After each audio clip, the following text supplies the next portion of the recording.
best way to think about Westerns is to realize that Westerns are not really about the West. Whether we're talking about movies or novels or art, Westerns are really more about what other people, outsiders, especially those Americans living in the East, want the West to have been. But they are really quite revealing of what Americans have thought over time. A good example of that is the movie Dances with Wolves, a very successful film starring Kevin Costner that won an Academy Award.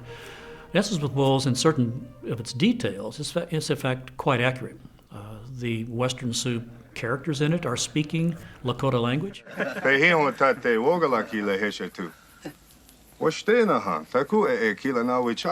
Their dress is quite accurate. The setting is on the Sioux reservation, so all of that is true enough. But in its details and its overall themes, it is laughably untrue. You get the impression, for example, this is in the 1860s, that the Sioux have never seen any white people before. You there!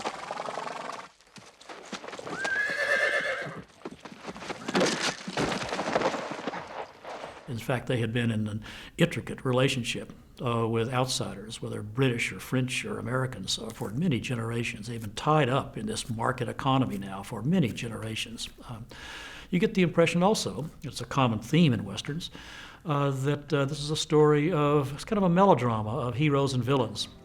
The American people, especially their soldiers, are the villains, whereas the Indian peoples are irredeemably, are entirely innocent, whereas in fact the story was much more complicated than that.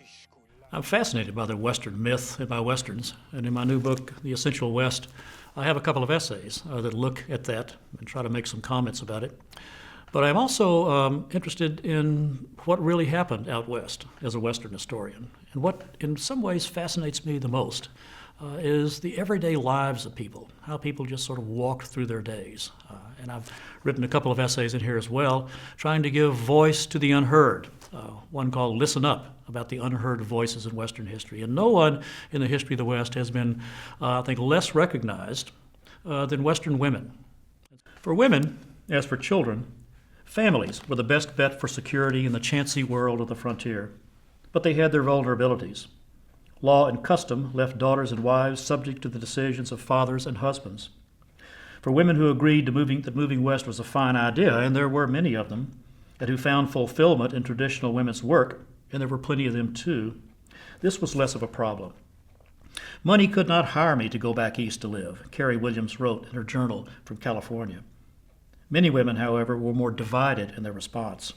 Sarah Hively seemed at least resigned to coming to Denver in 1863, but soon after her family's arrival, she told her diary of their, quote, miserable room where the wind blows the sand into the house and all over everything.